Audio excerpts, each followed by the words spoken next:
Hello everyone, welcome back to our channel deep sea. जैसा कि आप लोग जानते हैं, हमने अपना लास्ट पॉडकास्ट जो रिकॉर्ड किया था वो डिप्रेशन पे किया था। इसी तरह से आज हम एक नई बीमारी के बारे में बात करेंगे, डायबिटीज़, जो कि इंडिया के अंदर आम हो चुकी है और आने वाले 5 सालों में इंडिया डायबिटीज़ का हब बन जाएगा। और इसी बीमारी पर बात करने के लिए आज मेरे साथ जो गेस्ट जुड़े हैं वो हैं डॉक्टर अली अब्बास। उन्होंने अपना कीमती समय निकाल कर हमसे हमारे साथ पॉडकास्ट रिकॉर्ड करने के लिए आज वो यहाँ पर आ गए हैं। चलिए उनसे आपको रूबरू कराते हैं। एक बार फिर हमारे पॉडकास्ट में आए, आपने अपना कीमती समय हमें दिया। सो फ्रेंड्स, जैसे कि आप लोग जानते हैं कि हम लोग पहले भी एक पॉडकास्ट रिकॉर्ड कर चुके हैं डिप्रेशन पे। So I am very thankful to Mushahid sir कि वो दोबारा से अपना इतना कीमती वक्त दे रहे हैं। मुशाहिद सर के लिए मैं बता दूं कि he is a wonderful speaker and he is a wonderful anchor. हम लोगों ने साथ में प्रोग्राम भी होस्ट किया है एंड वो जिस तरीके से ये पॉडकास्ट रिकॉर्ड कर रहे हैं, जिस तरीके से ये काम कर रहे हैं, so I am 100% sure that one day he will be a lead keynote speaker of India. और बहुत डेडिकेशन के साथ वो काम करते हैं, बहुत डेडिकेशन के साथ वो मेहनत करते हैं, वर्क करते हैं। He is a professor in an engineering college और अपने इतने बिजी स्केड्यूल के बाद वो टाइम निकालते हैं लोगों को अवेयर करने के लिए और आप लोगों को बेसिकली एजुकेट करने के लिए इन सब टॉपिक्स पे जिनके बारे में आजकल अवेयरनेस बहुत कम है, एजुकेशन बहुत कम है। So I am very thankful to Mushahid sir कि वो अपना इतना कीमती वक्त दे रहे हैं आज आप लोगों से बात करने के लिए और आप लोगों को अवेयर करने के लिए। सो आई एम वेरी थैंकफुल। तो सर, जैसा कि मैंने अभी अपने पॉडकास्ट में बताया है, इंट्रो में बताया है कि आज हम लोग डायबिटीज़ के बारे में जानेंगे। तो मुझे आपसे ये जानना है कि डायबिटीज़ के सिम्टम्स क्या हैं, मतलब कितने तरह की डायबिटीज़ हो सकती है। जैसे कि सर का क्वेश्चन है कि डायबिटीज क्या है और डायबिटीज कितने तरह की होती है, डायबिटीज के सिम्टम्स क्या हैं। तो मैं सबसे पहले बता दूं कि diabetes is a metabolic disorder and a lifestyle disorder. Basically diabetes, hypertension, dyslipidemia, cardiac disorders, ये सारे के सारे मेटाबॉलिक डिसऑर्डर्स हैं। और मेटाबॉलिक डिसऑर्डर का मतलब ये होता है कि हमारे मेटाबॉलिज्म से जुड़े हुए हैं और हम अपने लाइफ स्टाइल में थोड़ा सा चेंज करके इन जो लाइफ स्टाइल और डिसऑर्डर्स हैं इनको बहुत अच्छे से मैनेज कर सकते हैं। तो डायबिटीज मेलाइटस यानी टाइप 2 डायबिटीज की हम लोग बात कर रहे हैं। टाइप 2 डायबिटीज बेसिकली एक मेटाबॉलिक डिसऑर्डर है जो कि इंसुलिन रेजिस्टेंस की वजह से बॉडी में पैदा होता है। जब पैंक्रियाज की बीटा सेल्स काम करना बंद कर देती हैं तब ये सिंड्रोम बॉडी में पैदा होता है। जैसे कि डायबिटीज़ एक बहुत आम बीमारी बन गई है इंडिया के अंदर, और आने वाले कुछ सालों में, मतलब कपल ऑफ ईयर्स में, ये इंडिया हमारा कैपिटल बन जाएगा, हब कहेंगे हम डायबिटीज का इसको। तो डायबिटीज एक्चुअली में है क्या, सिम्टम्स क्या हो सकते हैं इस डायबिटीज के, और टाइप्स क्या हैं डायबिटीज के। तो सर बहुत अच्छा क्वेश्चन आपने पूछा कि डायबिटीज क्या है, डायबिटीज के सिम्टम्स क्या हैं और डायबिटीज के टाइप्स क्या हैं। तो बेसिकली अगर मैं डायबिटीज की बात करूं तो diabetes is a metabolic disorder. Metabolic disorder का मतलब ये है कि हमारे मेटाबॉलिज्म से जुड़ी हुई एक डिसऑर्डर है और अपने मेटाबॉलिज्म को चेंज करके, अपने लाइफ स्टाइल को चेंज करके हम बहुत इफेक्टिवली डायबिटीज को मैनेज कर सकते हैं। मैं टाइप 2 डायबिटीज की बात कर रहा हूँ। टाइप 2 डायबिटीज बेसिकली इंडिया में जो सबसे ज्यादा इस टाइम बढ़ रही है उसमें टाइप 2 डायबिटीज जो है वो that is increase very at a very fast pace, क्योंकि टाइप 1 डायबिटीज और जो अदर टाइप्स हैं इन डायबिटीज के वो लेस देन 1% है।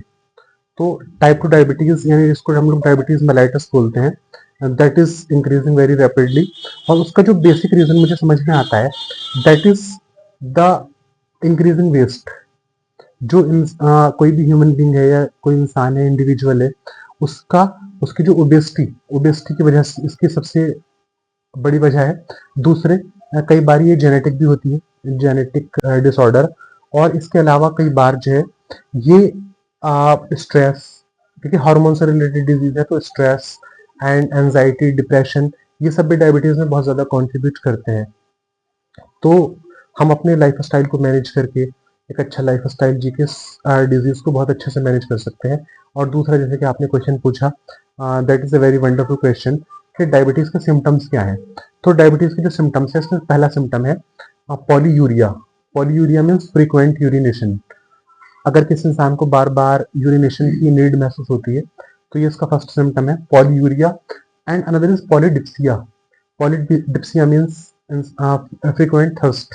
अगर इंसान का बार बार गला सूख रहा है, बार बार उसको प्यास लग रही है, तो ये सेकंड सिम्टम्स है। पॉलीयूरिया, पॉलीडिप्सिया, पॉलीफेजिया, इंसान को बहुत ज्यादा भूख लगती है और जब वो भूख लगती है तो इंसान जो है उसको कंट्रोल नहीं कर पाता। So this term is called polyphagia. Unexplained weight loss, अगर किसी इंसान का अनएक्सप्लेन्ड वेट लॉस हो रहा है यानी विदाउट एनी रीजन उसका अचानक से वजन कम होना शुरू हो जाए तो ये भी डायबिटीज का एक सिम्टम हो सकता है। And excessive fatigue, excessive fatigue यानी इंसान को बिना किसी वजह की बहुत ज्यादा थकान महसूस हो रही है और खाना खाने के बाद भी उसको थकान महसूस हो रही है, कुछ काम करने का मन नहीं कर रहा। So these are the symptoms of type 2 diabetes. इसके अलावा कई बार जो सिम्टम्स देखे जाते हैं कि अगर बॉडी में कोई घाव हो गया, कोई इंजरी हो गई, कोई घाव हो गया और वो ठीक नहीं हो पा रहा, तो ये भी डायबिटीज का एक रीजन हो सकता है। और पॉलीन्यूराइटिस, पॉलीन्यूराइटिस का मतलब है कि हाथ पैरों में जैसे हाथ पैर सुन हो जाते हैं, अच्छा अपने आप ही बिना किसी वजह के हाथ पैर सुन हो रहे हैं, तो ये भी डायबिटीज का एक बहुत इंपॉर्टेंट सिम्टम है। तो polyuria, polydipsia, polyphagia, unexplained weight loss, blurred vision, कई बार इंसान की जो है आंखों में धुंधलापन आने लगता है, तो वो भी डायबिटीज का एक सिम्टम है कि ब्लड विजन हो रही है इंसान की।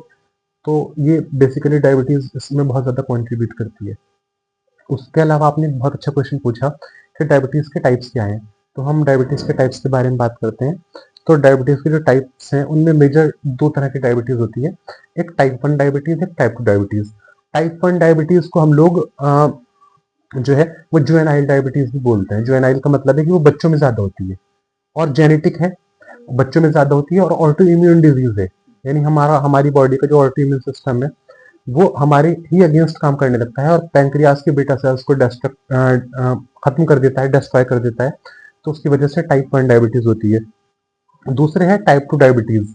टाइप 2 डायबिटीज जो कि जिसके बारे में हम लोग आज बात कर रहे हैं, जो कि इंडिया में सबसे ज्यादा बढ़ रही है, अमेरिका में बहुत पेशेंट्स हैं एंड इवन जिन कंट्रीज में जो मतलब डेवलप्ड कंट्रीज हैं उन कंट्रीज में टाइप 2 डायबिटीज के बहुत ज्यादा पेशेंट्स हैं। उसका रीजन ये कि हमारा लाइफ स्टाइल बहुत ज्यादा आजकल कंफर्टेबल हो गया है, हम लोग पैदल चलना बिल्कुल पसंद नहीं करते, उसकी वजह से हम लोग 24 घंटे एसी में रहना पसंद करते हैं। हमारा खाना जो है मतलब बेसिकली कार्बोहाइड्रेट रिच डाइट, यानी इसका ग्लाइसेमिक इंडेक्स बहुत हाई है, हम लोग वो डाइट्स आजकल ले रहे हैं, तो उसकी वजह से type 2 diabetes is increasing at a very fast pace. तो टाइप 1 डायबिटीज, टाइप 2 डायबिटीज, ये दो मेजर टाइप्स हैं डायबिटीज के। इसके अलावा एक टाइप होता है LADA, latent autoimmune diabetes. Latent autoimmune diabetes ये भी ऑटो इम्यून डायबिटीज होती है बट ये एडल्ट्स में होती है। इसके अलावा एक डायबिटीज होती है मॉडी, maturity onset diabetes in youngsters, यानी बच्चों में अगर टाइप 2 डायबिटीज हो जाए तो उसको मॉडी बोलते हैं, MODY, maturity onset diabetes in youngsters. But ये दोनों जो है ये लेस देन 0.1% इसके केसेस हैं, तो इसके बारे में बात करने की मुझे लगता है कि कोई जरूरत है, सिर्फ हम लोग टाइप 2 डायबिटीज के बारे में ही आज बात करेंगे। सर आपने इतनी इंपॉर्टेंट इन्फॉर्मेशन शेयर की। सर मुझे एक बात और पता करनी है, एक मेरा एक नेक्स्ट क्वेश्चन है कि इंडिया के अंदर क्या मिसकंसेप्शन है लोगों में डायबिटीज को लेकर, मतलब वो लोग बोलते हैं कि गुड़ खा लेंगे तो शुगर लेवल बहुत ज्यादा बढ़ जाएगा, डायबिटीज हो जाएगी, मतलब is it compulsory to consume sugar and sweet product, is it mandatory to have some in diabetes बहुत केसेस? अच्छा क्वेश्चन सर आपने पूछा कि बेसिकली इंडिया में डायबिटीज को लेकर मिसकॉन्सेप्शंस बहुत है। मिसकॉन्सेप्शंस का मतलब ये है कि लोगों को लगता है कि अगर मैं मीठा ज्यादा खा रहा हूँ तो मुझे डायबिटीज हो जाएगी। ये एक्चुअली मुझसे काफी सारे पेशेंट्स ये क्वेश्चन पूछते हैं कि क्या मीठा खाने से डायबिटीज हो जाती है, तो मैं बता दूं कि मीठा खाने से डायबिटीज नहीं होती। मीठा खाने से दांत खराब हो सकते हैं आपके, मीठा खाने से इंसान का वेट बढ़ सकता है, बट मीठा खाने से डायबिटीज कोई डायरेक्ट कनेक्शन नहीं है। डायबिटीज जो है बेसिकली ये इनएक्टिविटी और सीडेंट्री लाइफस्टाइल की वजह से होती है। अगर आपका लाइफस्टाइल बहुत सीडेंट्री है, आपके लाइफस्टाइल में कोई एक्सरसाइज नहीं है, प्रॉपर वॉक नहीं है, फिजिकल एक्टिविटी नहीं है, तो वो डायबिटीज के लिए रिस्क फैक्टर है। हाँ, मीठा कोई डायबिटीज के लिए रिस्क फैक्टर नहीं है। डायबिटीज होने के बाद मीठा खाना गलत होता है क्योंकि बेसिकली वो कार्बोहाइड्रेट है, जब वो बॉडी में जाएगा तो आपकी बॉडी में ग्लूकोज का लेवल बढ़ेगा, ब्लड में ग्लूकोज का लेवल बढ़ेगा, तब हम लोग डायबिटीज के पेशेंट्स को बोलते हैं कि आपको मीठा नहीं खाना। लेकिन मीठा खाने के साथ साथ और भी बहुत सारी चीजें हैं। स्टार्च, बेसिकली हम लोग स्टार्च को मना करते हैं। हमारी मेडिकल कम्युनिटी में कहावत है, the whiter your bread, the whiter your bread, the sooner you are dead. जितना ज्यादा आपका ब्रेड वाइट होगा, बेसिकली लोग व्हाइट ब्रेड को बहुत ज्यादा पसंद करते हैं तो हम लोग मेडिकल कम्युनिटी में बोलते हैं कि जितना ज्यादा आपका व्हाइट ब्रेड होगा उतना ज्यादा आपका लाइफ स्पैन कम होगा। सो व्हाइट चीजें जितनी भी है उसमें आलू, चावल और स्टार्च की जितनी भी चीजें हैं, चीनी भी व्हाइट ही कलर की होती है, तो चीनी, potato, starch, white white flower यानी मैदा, वो भी डायबिटीज में बहुत ज्यादा कंट्रीब्यूट करता है। इसका भी ग्लाइसेमिक इंडेक्स बहुत हाई है। तो राइस के लिए मैं बोलना चाहूंगा कि राइस में अगर आप ब्राउन राइस प्रीफर करें तो ज्यादा बेटर है। और आटे की जगह अगर आप लोग मल्टीग्रेन आटा ले लें तो और ज्यादा बेटर है। बेसन ले लें तो बहुत अच्छा है। और जितनी भी मतलब प्रोटीन रिच डाइट है उसको फॉलो करें, कार्बोहाइड्रेट कम करें, और आपकी डाइट में जितना ज्यादा, आई शुड से, कि जितना ज्यादा फाइबर होगा, फाइबर डायबिटीज को कम करता है, डायबिटीज के रिस्क को कम करता है। तो फाइबर अपनी डाइट में इंक्रीज करें। जितना ज्यादा फाइबर होगा उतना ज्यादा आप बेटर अपने ब्लड ग्लूकोज को उतना ज्यादा बेटर कंट्रोल कर पाएंगे। सर आपने बहुत ज़्यादा इंपॉर्टेंट इन्फॉर्मेशन शेयर की फिर से, मतलब जो आपने क्वेश्चन का आंसर किया, मतलब जो मिसकंसेप्शन हमारे इंडिया के अंदर है वो लगभग दूर ही हो जाने अब तो जैसे आपने बताया ड्यूरिंग द डायबिटीज आप मीठा यूज नहीं कर सकते। हाँ सर, मेरा एक क्वेश्चन और है, इसका क्या ट्रीटमेंट हो सकता है? इज इट क्यूरेबल और नॉट, और इज इट कंट्रोलेबल? इसको कंट्रोल कर सकते हैं, इसको क्योर कर सकते हैं? इसमें भी काफी मिसकंसेप्शन हैं लोगों में कि डायबिटीज खत्म हो सकती है या इसको कंट्रोल ही किया जाता है। Like can we eradicate can we eradicate आपने जैसे कि क्वेश्चन पूछा कि क्या डायबिटीज क्यूरेबल है, क्या डायबिटीज को ठीक किया जा सकता है, तो मैं इसके बारे में बताना चाहूंगा। एक्चुअली इंडिया में हम लोग डायबिटीज को क्योर करने के बारे में बात नहीं करते, लेकिन अगर हम फॉरेन डॉक्टर्स की बात करें तो सारे के सारे डॉक्टर्स फोकस कर रहे हैं डायबिटीज रिमिशन पे। डायबिटीज रिवर्सल, डायबिटीज रिमिशन, ये बहुत कॉमन टर्म आप सुनेंगे। तो बेसिकली टाइप 2 डायबिटीज जो है वो अर्ली स्टेज में बहुत ज्यादा क्यूरेबल है, बहुत ज्यादा रिवर्सिबल है, और डायबिटीज का रिमिशन बहुत हद तक पॉसिबल है अर्ली स्टेज में। लेकिन अगर बहुत ज्यादा लेट हो जाती है, लेटर स्टेजेस में, कि पेंक्रियाज की जो बीटा सेल्स हैं वो बहुत बुरी तरह डिस्ट्रॉय हो गए, और पेंक्रियाज में बीटा सेल डिस्ट्रक्शन जो है वो बहुत लार्ज अमाउंट में हो गया है, तब फिर हो सकता है कि वो मतलब रिमिशन पॉसिबल ना हो। बट अर्ली स्टेज में डायबिटीज का रिमिशन बहुत अच्छे से किया जा सकता है। दूसरा, जैसे कि आप ट्रीटमेंट ऑप्शंस के बारे में पूछ रहे थे, तो अर्ली स्टेज में जो सबसे पहले डॉक्टर स्टार्ट करता है that is metformin. Metformin is a biguanide medicine. तो डॉक्टर हमेशा डायबिटीज का ट्रीटमेंट जो स्टार्ट करेगा वो मेटफॉर्मिन से स्टार्ट करता है, क्योंकि इसके साइड इफेक्ट्स बहुत कम है, डायबिटीज में बहुत अच्छा इसका रिजल्ट है। तो मेटफॉर्मिन से होती है। फिर उसके बाद सल्फोनाइल यूरिया, जैसे ड्यूलाग्लूटाइड, लीराग्लूटाइड, ट्रूलिसिटी। इसके अलावा लास्ट ऑप्शन में आता है हमारे पास इंसुलिन। इंसुलिन हालांकि एक बहुत अच्छी डायबिटीज को कंट्रोल करने की एक बहुत अच्छी मेडिकेशन है, नेचुरल हार्मोन है, हमारी बॉडी में प्रोड्यूस होता है, तो ज्यादा साइड इफेक्ट्स भी नहीं है। बट बेसिकली लोग इंसुलिन से इसलिए डरते हैं क्योंकि इंसुलिन इंजेक्टेबल है, अभी तक ओरल फॉर्म में हमारे पास आया नहीं है। तो पेशेंट्स जो है वो कोशिश करते हैं कि हम इंसुलिन को अवॉइड करें। और जब डॉक्टर को लगता है कि अब किसी भी ओरल हाइपोग्लाइसेमिक एजेंट से कोई फायदा नहीं होगा, तब डॉक्टर जो है वो इंसुलिन को प्रीफर करता है। तो इंसुलिन डायबिटीज के लिए बेसिकली आफ्टर सर्जरी और आफ्टर लॉन्ग इलनेस या किसी भी सिक डे मैनेजमेंट के लिए इंसुलिन यूज होती है। लेकिन अभी भी पेशेंट्स के मन में इंसुलिन को लेकर बहुत सारे मतलब डर है कि मल्टीपल इसमें प्रिक्स होते हैं। डायबिटीज के पेशेंट्स की एक सबसे बड़ी प्रॉब्लम ये होती है कि उनको बार बार प्रिक करना पड़ता है, अपना ब्लड ग्लूकोज चेक करने के लिए बार बार अपनी फिंगर को प्रिक करना पड़ता है, दूसरे इंसुलिन लेने के लिए अपने आप को बार बार प्रिक करना पड़ता है। तो उनके लिए मैं बता दूं कि आजकल एक बहुत लेटेस्ट टेक्नोलॉजी है that is insulin pump. Insulin pump आजकल आ चुके हैं मार्केट में, और वो अपने आप according to your meal, according to your meal time, अपने आप इंसुलिन जो है वो आपकी बॉडी में पहुंचाते रहते हैं, आपकी बॉडी में इंसुलिन डोज डिलीवर करते रहते हैं। तो अगर आप लोग चाहें तो उसकी भी हेल्प ले सकते हैं। इंसुलिन पंप एक बहुत अच्छा सिस्टम है डायबिटीज को मैनेज करने के लिए। मुझे एक और क्वेश्चन है कि ब्लड ग्लूकोज की क्या रेंज है? मतलब जिस एक रेंज होती है ना कि उस रेंज पे जाके आपको डायबिटीज डिक्लेयर कर सकते हैं डॉक्टर, वो रेंज क्या है?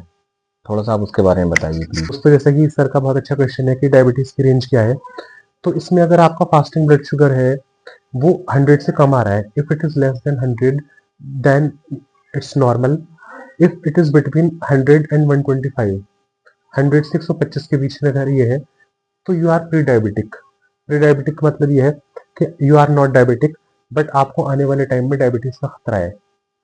तो इस टाइम अगर आप अपना लाइफ स्टाइल चेंज कर लेते हैं तो आप बहुत अच्छे से डायबिटीज को प्रिवेंट कर सकते हैं।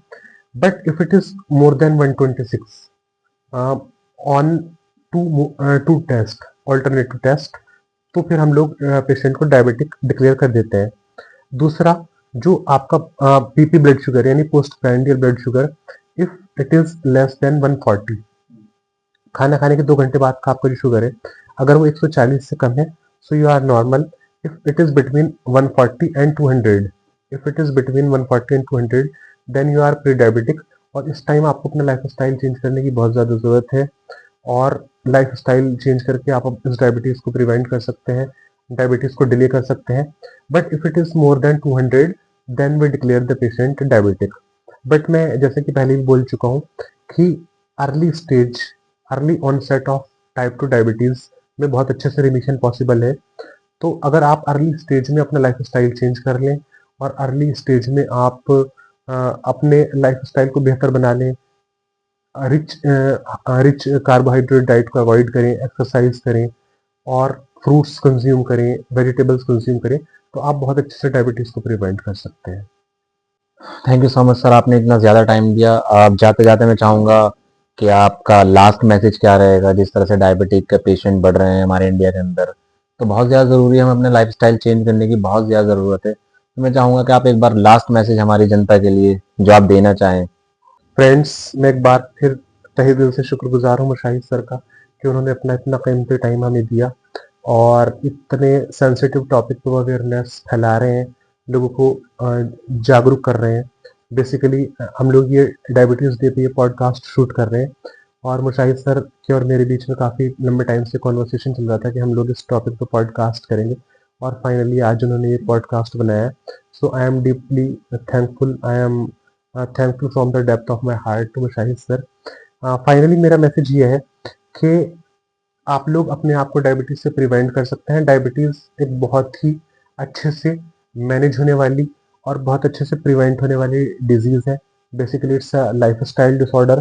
तो अगर आप अपनी लाइफ स्टाइल को अच्छा रखेंगे, अपने डाइट पे ध्यान देंगे, एक्सरसाइज करेंगे प्रॉपर, सीडेंटरी लाइफ स्टाइल को चेंज करके अगर आप लोग अपना एक एक्टिव लाइफ स्टाइल बनाते हैं, तो आप बहुत अच्छे से डायबिटीज़ को मैनेज कर सकते हैं, डायबिटीज़ को प्रिवेंट कर सकते हैं। So thank you so much. I want a healthy India. तो कोशिश करिए कि हेल्दी इंडिया बनाने में और इंडिया को हेल्दी बनाने में अपना सहयोग दें। डेली वॉक पे जाएं, मेहनत करें, एक्टिव रहें। So this is my last message. Thank you so much. जैसा कि आप सबने देखा, डॉक्टर साहब हमारे साथ जुड़े थे, इन्होंने बहुत अच्छी इन्फॉर्मेशन आपको प्रोवाइड कराई। तो ऐसे ही आप हमारे साथ जुड़े रहिएगा। मिलते हैं हम आपके साथ आपसे किसी नेक्स्ट पॉडकास्ट में। तब तक आप हमारे चैनल को सब्सक्राइब करिए, लाइक करिए, और ज़्यादा से ज़्यादा अवेयरनेस फैलाने के लिए हम आपसे ऐसे ही मिलते रहेंगे। Thank you so much. Good bye.